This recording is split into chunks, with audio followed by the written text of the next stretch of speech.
பலாப்பழம் எவ்வளோங்க? ஆ ஆ ஆ அப்படிங்களா? நான் வேறு வர வழியில் வாங்கிட்டு வந்துட்டேனே. பழம் பாவம் ஒருத்தர் ஊனமுற்றர் விற்றுட்டு இருந்தார். சரி அவர்கிட்ட பாவம் அவருக்கு ஒரு வியாபாரம் பண்ணலான்னு வாங்கிட்டு வந்தோம். அங்கேயே வாங்கிட்டோம். சரி சரி சரி. இது உங்க இங்கே விற்கிறது.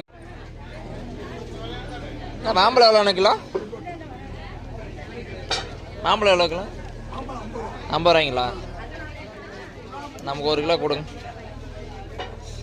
பை வேறு வண்டியில் இருக்குதா? எத்தனை பழம் நீங்கள் 2 நிற்கிங்களா?